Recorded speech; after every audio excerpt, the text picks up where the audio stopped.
booliska gobolka Pradesh ee dalka Hindiya ayaa sheegay inay soo qabteen in ay sheegeen inuu 7 qof u dilay xanaaq uu ka xanaaqay gabadhii uu jeclaa oo nin kale ka raacday.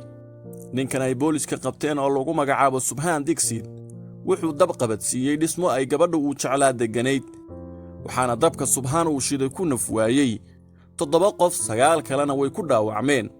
dadka ay waxyeelada soo gaartay oo aan wax xiriir ah la lahayn waxa uu sheegay ninkan gabadha uu jeclaa uu u carooday. dadka deegaanka oo dhacdadan ay argagax ku noqotay waxa ay sheegeen ninkan dhibka inta la eg geystay in qaabtiisa la marsiiyo. Subhan Dixit oo ah ninka dhismaha dabka qabadsiiyay booliska soo qabtay wuxuu sheegay ficilkaasi inuu u sameeyay si ay cashar uga noqoto gabadhii uu jeclaa sida naxariis darada ah ee ula dhaqantay. booliska Pradesh waxay sheegeen Subhan inuu dhaawac uu soo gaaray xilli uu isku dayayay inuu ka baxsado booliskii ku raad joogay isagoo markii dambe qirtay falka uu geystay.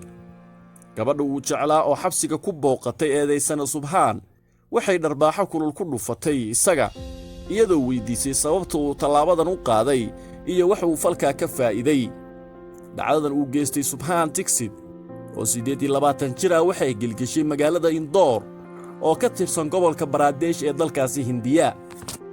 dadka magaaladaas oo dhacdadan ka xumaaday waxay sheegeen inay aad ugu xun yihiin inay ku nafwaayaan dadaan wax xiriir ah la lahayn waxa uu ku candoonayo ninka falka geystay.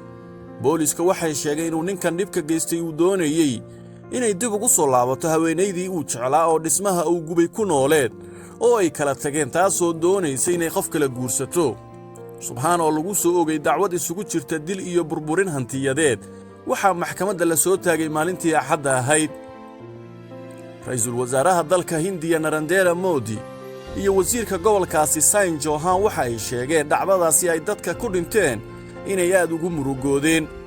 waxay sidoo kale ku dhawaaqeen dadka dhacdada ku dhintay in magdhow ahaan qofkiiba loo siiyo 400,000 oo rubi oo lacagta dalkaasi Hindiya ah.